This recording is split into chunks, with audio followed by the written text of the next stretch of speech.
കർണാടക ധർമ്മസ്ഥലയിലെ കൂട്ടക്കൊലപാതകത്തിൽ നിർണായക നീക്കങ്ങളിലേക്ക് കടന്നിരിക്കുകയാണ് പ്രത്യേക അന്വേഷണ സംഘം. മൃതദേഹം സംസ്കരിച്ച സ്ഥലത്ത് മണ്ണ് നീക്കം ചെയ്ത് പരിശോധന ആരംഭിച്ചിട്ടുണ്ട്. വെളിപ്പെടുത്തൽ നടത്തിയ ശുചീകരണ തൊഴിലാളിയെ സ്ഥലത്തെത്തിച്ചിട്ടുണ്ട്. ധർമ്മസ്ഥലയിലെ 13 ഇടങ്ങളാണ് പ്രത്യേക അന്വേഷണ സംഘത്തിന് ഈ ശുചീകരണ തൊഴിലാളി ചൂണ്ടിക്കാണിച്ചു നൽകിയത്. അതിൽ ആദ്യ സ്ഥലത്താണ് പരിശോധന. സാക്ഷി കാണിച്ചു കൊടുത്ത എല്ലാ സ്പോട്ടുകളിലും പ്രത്യേക അന്വേഷണ സംഘത്തിലെ ഉദ്യോഗസ്ഥർ ജിയോ ടാഗിംഗ് നടത്തിയിട്ടുണ്ട്. ഇതിൽ സർക്കാരിന് കീഴിലും വനവകുപ്പിന് കീഴിലുമുള്ള സ്ഥലങ്ങളുണ്ട്. കെ വി ബൈജു ചേരുന്നു വിവരങ്ങളുമായി. ബൈജു, നിർണായക നീക്കങ്ങളാണ് ഈ സാക്ഷിയുമായിട്ടാണ് ഈ പ്രത്യേക അന്വേഷണ സംഘത്തിലെ ഉദ്യോഗസ്ഥർ പരിശോധന നടത്തുന്നത്. ഇപ്പോൾ ആദ്യഘട്ടത്തിലെ പരിശോധന, അതായത് ആദ്യ സ്ഥലത്തെ പരിശോധന നടക്കുന്നു. എന്തെങ്കിലും നിർണായകമായിട്ടുള്ള വിവരങ്ങൾ അവിടെ നിന്നും കണ്ടെത്താൻ കഴിഞ്ഞിട്ടുണ്ടോ ബൈജു?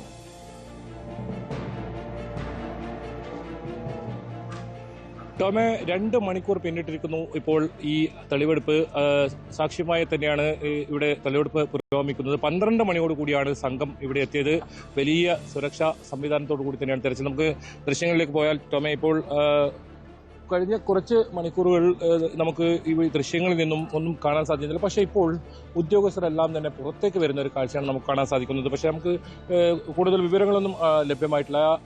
ഇതിന്റെ കുറച്ച് ദൂരമായാണ് നമുക്ക് ഇത്തരത്തിൽ നിൽക്കുന്നത്. അതുകൊണ്ട് തന്നെ കൃത്യമായ ഒരു വിവരം ലഭിച്ചിട്ടില്ല. പക്ഷേ കുറച്ച് സമയം മുമ്പ് ഇത്തരത്തിൽ ആരും കാണാത്ത രീതിയിൽ കാട്ടിനകത്തായിരുന്നു ഈ തെരച്ചിൽ നടത്തിയിരുന്നു. പക്ഷെ ഇപ്പോൾ കുറച്ച് ഉദ്യോഗസ്ഥർ പുറത്തു വന്നിട്ടുണ്ട്. എന്താണ് സംഭവിക്കുന്നത് അറിയാൻ സാധിക്കുന്നില്ല. ഏതായാലും 13 ഇടങ്ങളിലാണ് ഇത്തരത്തിൽ അടയാളപ്പെടുത്തിയിരുന്നത് ഇന്നലെ. അതിൽ ആദ്യ 1-ാം നമ്പറിലാണ് ഇപ്പോൾ ഈ പരിശോധന നടക്കുന്നത്. ഉയർന്ന ഉദ്യോഗസ്ഥരെല്ലാം തന്നെ എത്തിയിട്ടുണ്ട്. തെരച്ചിൽ നടക്കുകയാണ്. അവിടെ കുടിച്ചു പരിശോധിക്കുന്ന ഒരു നടപടിയാണ് ഇപ്പോൾ ഉള്ളത്. അതായത് 13 സ്ഥലത്ത് ഇന്നലെ അടയാളപ്പെടുത്തി. പിന്നീട് ഇന്ന് ആദ്യ സ്ഥലത്ത് ഇന്ന് ഈ കുഴിച്ച് പരിശോധന, അതാണ് ഇപ്പോൾ SIT സംഘത്തിന്റെ നീക്കം. എന്തായാലും ഉയർന്ന ഉദ്യോഗസ്ഥരുടെ സാന്നിധ്യത്തിൽ തന്നെയാണ് ഇത്തരത്തിലുള്ള പരിശോധന നടക്കുന്നത്. എന്തായാലും ഇവിടെ നിന്നും കൂടുതൽ വിവരങ്ങൾ ലഭ്യമായിട്ടില്ല. 2 മണിക്കൂർ പിന്നിടുമ്പോഴും കൂടുതൽ വിവരങ്ങളൊന്നും ലഭ്യമായിട്ടില്ല. ഈ നേത്രാവതി പുഴയുടെ തൊട്ട് തീരത്തായി നിൽക്കുന്ന ഒരു സ്ഥലമാണ്. ഇവിടെയാണ് ഈ 1-ാം ഭാഗം ഉള്ളത്.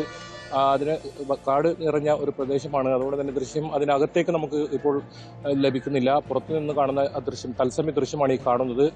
ഇത് ഇനി 13 സ്ഥലങ്ങൾ ഇത്തരത്തിൽ പരിശോധിക്കാനുണ്ട്. അതിന്റെ മുന്നോടിയായാണ് 1-ാം ഭാഗത്തുള്ള ഈ പരിശോധന. എന്നാലും ാണ് ഈ ധർമ്മസ്ഥല പോകുന്നതെന്ന് പറയേണ്ടി വരും. കാരണം ഇത്രയും ദിവസത്തെ കഴിഞ്ഞ കുറേ സംഭവ വികാസങ്ങൾ, നാടകീയമായ പല സംഭവങ്ങൾ. ഈ ശുചീകരണ തൊഴിലാളി ആദ്യം പോലീസിൽ പരാതി നൽകിയെങ്കിലും അത് സ്വീകരിക്കാത്ത ഒരു സാഹചര്യം. പിന്നീട് കോടതിയെ സമീപിച്ച് രഹസ്യമൊഴി നൽകിയപ്പോഴും പോലീസിന്റെ ഭാഗത്തുനിന്നും യാതൊരു നടപടിയും ഉണ്ടായിരുന്നില്ല. ഏറ്റവും ഒടുവിൽ ആക്ഷൻ കമ്മിറ്റി ശക്തമായ പ്രക്ഷോഭ പരിപാടികളുമായി രംഗത്തെത്തിയപ്പോഴാണ് ഇത്തരത്തിൽ പ്രത്യേക അന്വേഷണ സംഘത്തെ രൂപീകരിച്ചതും DGPയെ തന്നെ അതിന്റെ മേൽനോട്ട ചുമതല നിർവഹിച്ചതും.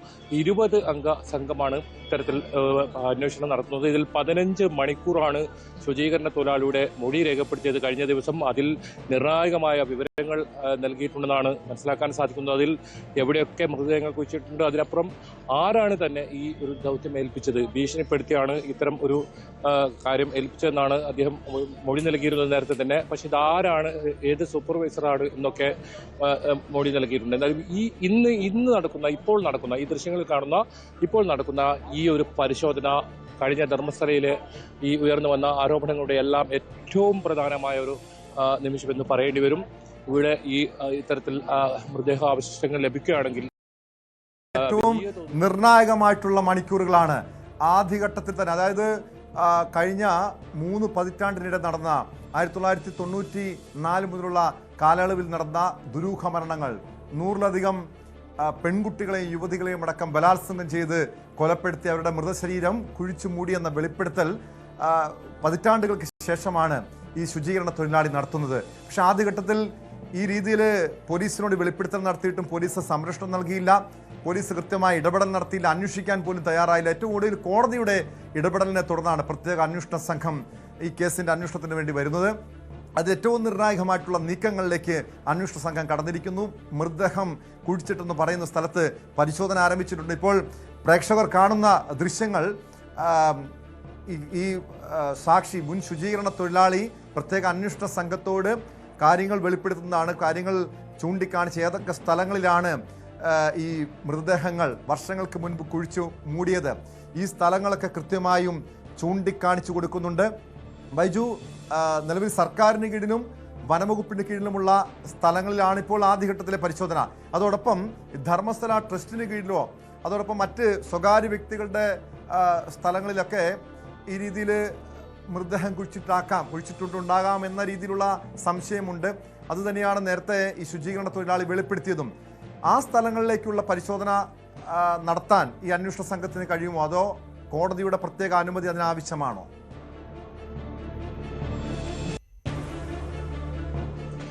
ടോമെ, അതിനു മുമ്പ് ഇപ്പോൾ നമ്മൾ കാണിക്കുന്നത് എക്സ്ക്ലൂസീവ് വിഷ്വൽസ് ആണ്. ഇത് ശുചീകരണ തൊഴിലാളി ഇത്തരത്തിൽ ചൂണ്ടിക്കാണിക്കുന്നതാണ്. ആ ദൃശ്യമാണ് ഇപ്പോൾ നമ്മൾ കാണിക്കുന്നത്. അത് ന്യൂസ് 18 എക്സ്ക്ലൂസീവ് ദൃശ്യങ്ങളാണ്. ഇത്തരത്തിൽ ശുചീകരണ തൊഴിലാളിയാണ് ആ ദൃശ്യത്തിൽ കാണുന്നത്. അദ്ദേഹം അത് ചൂണ്ടിക്കാണിക്കുന്നു. അത് കൃത്യമായി അവിടെ പരിശോധന നടന്നു. ആ ദൃശ്യങ്ങൾ നമ്മളിപ്പോൾ കാണുന്നത്. ടോമിന്റെ ചോദ്യത്തിലേക്ക് വന്നിട്ട്, ടോമെ, ഇതിൽ ഈ പരിശോധന നടത്തിയതിനു ശേഷം ഇവിടെ ഏതെങ്കിലും തരത്തിൽ മൃതദേഹാവശിഷ്ടങ്ങൾ ലഭിക്കുകയാണെങ്കിൽ മാത്രം ഇനി മറ്റ് ഇടങ്ങളിലുള്ള ഈ ഇത്തരത്തിൽ അടയാളപ്പെടുത്തലുണ്ടാകും. 13 ഇടത്ത് നിലവിൽ ഇപ്പോൾ ഈ തരത്തിൽ അടയാളം രേഖപ്പെടുത്തിയിട്ടുണ്ട്. ഇനി ആ സ്ഥലങ്ങൾ ഇത് ഇനി ഒന്നാം സ്ഥലത്ത് ലഭിച്ചില്ലെങ്കിൽ തന്നെ അതിന് തൊട്ട് സമീപത്തായി വനത്തിന് അകത്ത് തന്നെ പിന്നീട് വീണ്ടും മാർക്ക് ചെയ്തിട്ടുണ്ട്. അങ്ങനെ 13 സ്ഥലങ്ങളിലാണ് ഇത്തരത്തിൽ മാർക്ക് ചെയ്തിട്ടുള്ളത്. ആ 13 ഇടങ്ങളിലും പരിശോധിക്കേണ്ടിയിരിക്കുന്നു.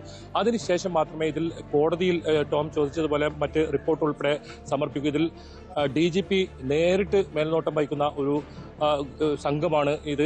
മുഖ്യമന്ത്രി നേരിട്ട് നിയോഗിച്ച ഒരു സംഘമാണ്. വളരെ ഗൗരവത്തോടു കൂടിയാണ് ഈ ഒരു പരിശോധന നടക്കുന്നതെന്ന് പറയേണ്ടി വരും. കാരണം വളരെ പെട്ടെന്നാണ് ഇവരുടെ നടപടികളൊക്കെ ഉണ്ടായത്. ആദ്യം ശുചീകരണ തൊഴിലാളിയുടെ വിശദമായ മൊഴി രേഖപ്പെടുത്തുന്നു. 15 മണിക്കൂറാണ് ഇത്തരത്തിൽ മൊഴി രേഖപ്പെടുത്തിയത്. അതിന് തൊട്ടു പിന്നാലെ പിറ്റേ ദിവസം തന്നെ ഇത്തരത്തിൽ അടയാളപ്പെടുത്തുന്നു. അതായത് ഇദ്ദേഹം വെളിപ്പെടുത്തിയ സ്ഥലങ്ങളിൽ അടയാളപ്പെടുത്തുന്നു.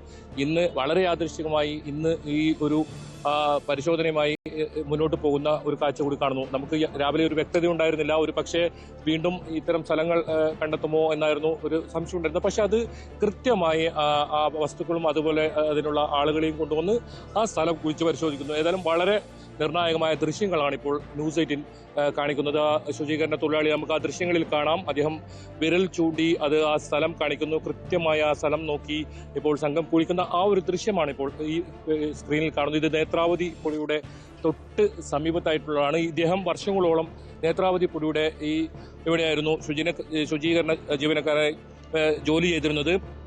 2014 ഇവിടെ നിന്നും ഇദ്ദേഹം പലായനം ചെയ്യുന്നത്. ഇദ്ദേഹത്തിന്റെ കുടുംബവും. കാരണം ഈ സംഭവങ്ങളെല്ലാം ചെയ്ത് ഇതിനിടയിൽ തന്നെ ഇദ്ദേഹത്തിന്റെ കുടുംബത്തിലെ ഒരു പെൺകുട്ടിയെ തന്നെ അതിക്രൂരമായി പീഡിപ്പിക്കുന്ന ഒരു സാഹചര്യം വന്നതോടുകൂടിയാണ് ഇദ്ദേഹം ഇവിടുന്ന് രക്ഷപ്പെട്ടു പോകുന്നത്. പിന്നീട് ഇയാൾക്ക് വലിയ മാനസിക സമ്മർദ്ദമുണ്ടായി.